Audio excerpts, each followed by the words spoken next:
Now we're going to have a look at how you can link the background point of view to your reports so that you can display things like the member descriptions in your report titles. For each dimension, you can use the formula equals dimension name, for example equals account, to display the member label. You can use the Excel formula equals dimension name followed by underscore RAF to display the member label prefixed with the dimension identifier.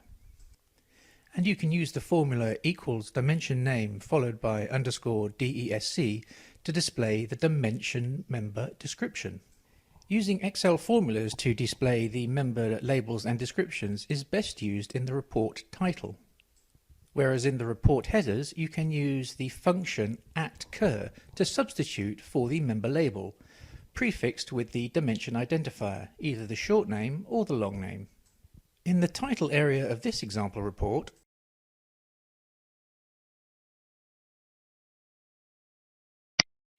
and the formula equals entity underscore DESC displays the entity member description. And the column header is using the Excel formula equals entity underscore REF, which is why the member label is prefixed with the dimension identifier E#.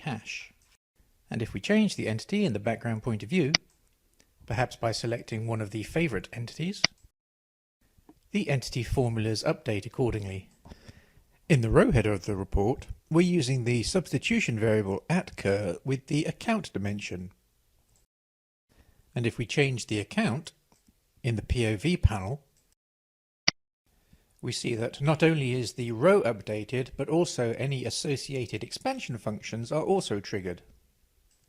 So we can see that in a report header you can use either the substitution variable @cur or the formula equals dimension underscore ref to represent the member of the selected dimension.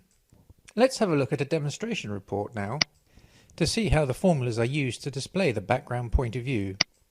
In the demo reports, the dimension formulas have been combined to produce a background point of view string that can be displayed for printing. And the description formulas are also combined to display the background point of view. If we now switch to design mode, we see that the column headers are using the @cur substitution variable with the period dimension. With the period dimension, the @cur function has two distinct differences compared with all the other dimensions.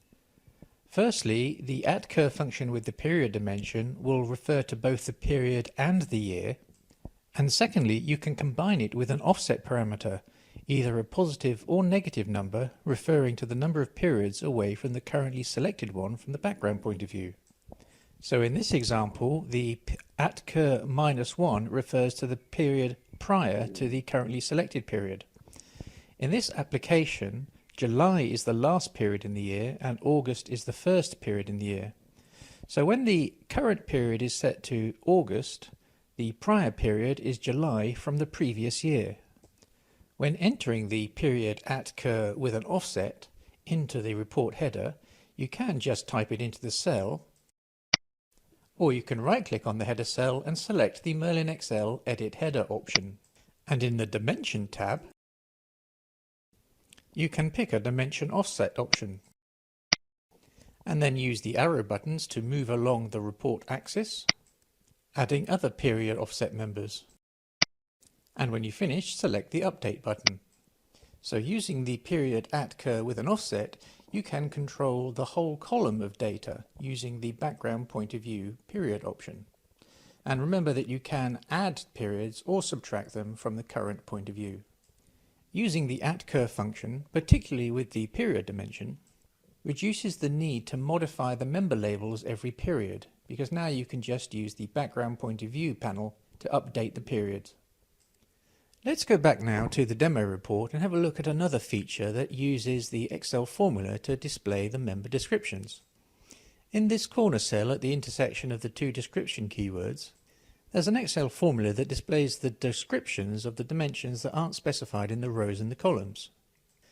So let's switch back to our basic report and look at how you can add the combined member descriptions function to your report. From the MerlinXL ribbon, select the Report Details button. And in the first page of the Report Details form, you can enter a title for your report. This is an optional feature and is used if you ever save the report to the report library. Once you've typed in your report title, choose the Select Title Cell button and choose the cell in the report where you'd like to display the title. Usually this would be somewhere towards the top of the worksheet outside of the report range. And then select OK. This way MerlinXL knows which cell you're storing the report title in and can use it when saving to the report library. The next page in the form is the corner POV page. I'll just move it over so you can see the report.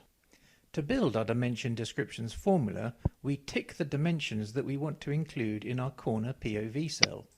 These will typically be dimensions that are not used in the row and column headers. And there's also an option to insert a line break. And then you can drag the dimensions around to set the order in which they are displayed. And you can also choose to include a formula that displays the unit of measure or currency. And when you select OK, the combined description formula for the background point of view is added at the intersection of the two descriptions keywords. So now if you were to change one of those dimension members, the new background point of view is clearly displayed in your report.